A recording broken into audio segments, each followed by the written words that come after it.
Mahatma Gandhi, his leadership left a legacy of peace and nonviolence by Martinez. And Mandy Martinez. On October 2, 1869, Mohandas Gandhi was born in Porbandar, India. He was raised in a Hindu merchant caste family. He was a very shy boy. In 1876, Gandhi moves with his family to Rajkot, India. Gandhi's home life was cultured and was well-to-do by Indian standards. He was greatly influenced by his parents. His father had been a prime minister. His mother prayed and fasted regularly and made sure her family followed a vegetarian diet which followed Hindu beliefs. She would take her son to visit the sick. Mohandas learned early on, through example, compassion towards others. In 1883, at the age of 13, his parents married him to a girl named Kasturba.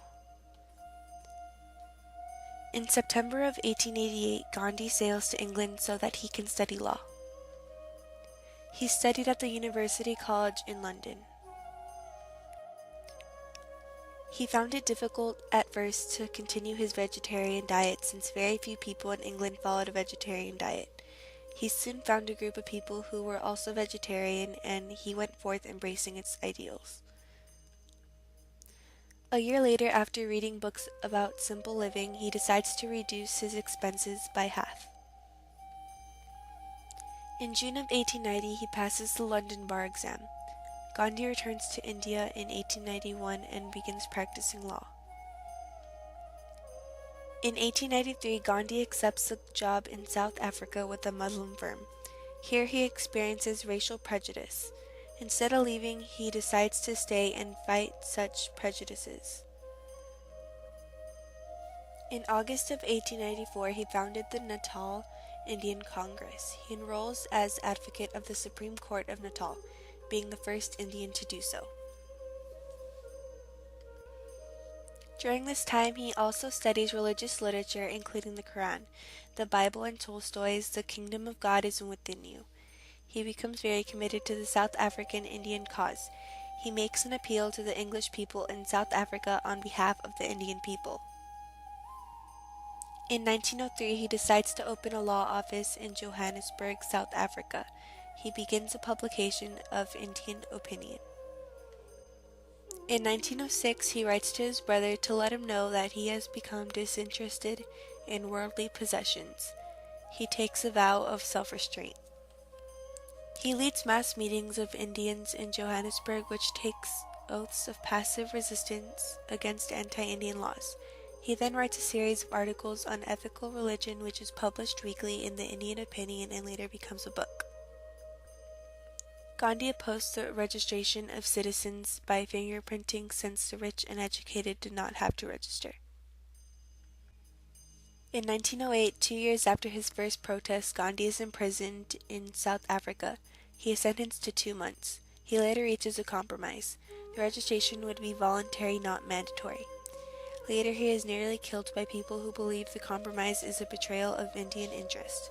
Gandhi, however, refuses to prosecute his assailants. In August of 1908, he declares the use of violence as harmful. Passive resistance resumes with the burning of the registration certificates. Gandhi is arrested again and sentenced to 2 months rigorous imprisonment. He is released only to be arrested again for failing to produce a registration certificate. He is released on bail. He writes to the press letting all Indians know that it is time for the final phase of struggle. He is arrested again and sentenced to 3 months. He is released a month later. He writes to Tolstoy regarding passive resistance movement. Tolstoy replies by saying that passive resistance is of great importance not just to India but for humanity. Gandhi spends years leading peaceful marches, being arrested, and taking 1 meal a day pledges in order to get things done. The Indian Relief Act is passed.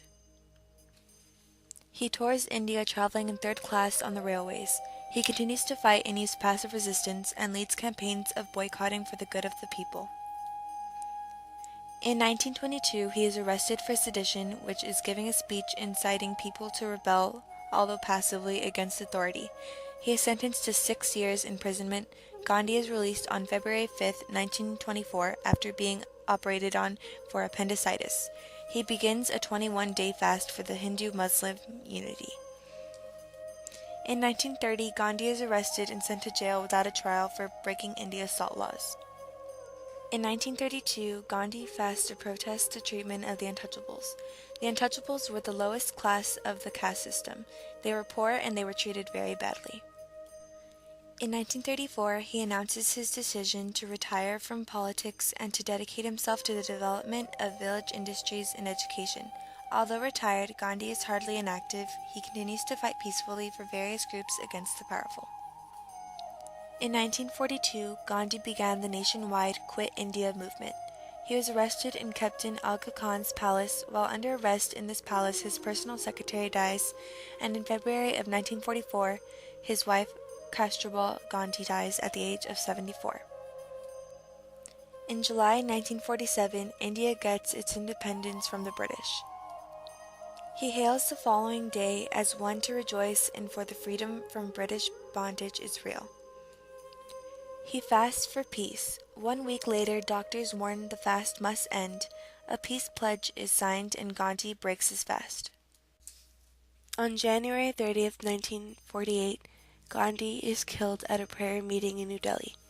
Although people closest to him tried to spare the life of his killer, he was executed. They said Gandhi would not have wanted this ending for his killer.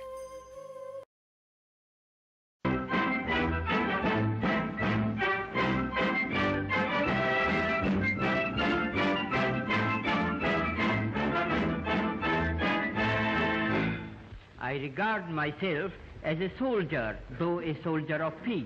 Moi, je me considère comme un soldat, quand même, un soldat de la paix. I know the value of discipline and truth. Je sais très bien la valeur de la discipline et de la vérité.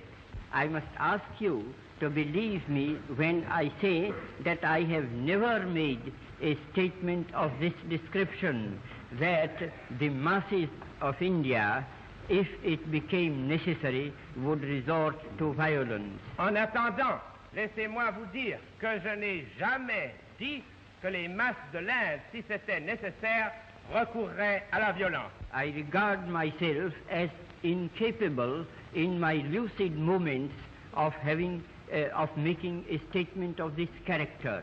It is complete independence that we want. His leadership was far-reaching and left a rich legacy of nonviolence with many prominent leaders. Martin Luther King Jr. was a great man who worked hard for racial equality in the United States. Martin Luther King Jr. said, "I came upon the life and teachings of Mahatma Gandhi. As I read his works, I became deeply fascinated by his campaign of nonviolent resistance. I came to see for the first time that the Gandhian method of nonviolence was one of the most potent weapons available to oppressed people in their struggle for freedom." Cesar Chavez, a union leader and a labor organizer who dedicated his life to improving the treatment of farm workers. Once when some of his supporters suggested using violence for faster action, Chavez squelched the idea and instead followed the example of Mahatma Gandhi, whom he admired for his use of nonviolent actions. Nelson Mandela, often described as a South African Gandhi, had cited Gandhi as one of his greatest teachers. Barack Obama, he said, "Throughout my life, I've always looked at Mahatma Gandhi as an inspiration because he embodies the kind of transformational change that can make ordinary people do extraordinary things." He hung a portrait of Gandhi in his Senate office. Others who were influenced by Gandhi: Albert Einstein, Dalai Lama, Steve Jobs. Some quotes to live by as Mahatma Gandhi did: "Without action, you aren't going anywhere. An eye for an eye makes the whole world blind. Anger is the enemy of nonviolence, and pride is a monster that swallows it up. My life is my message." Mahatma Gandhi.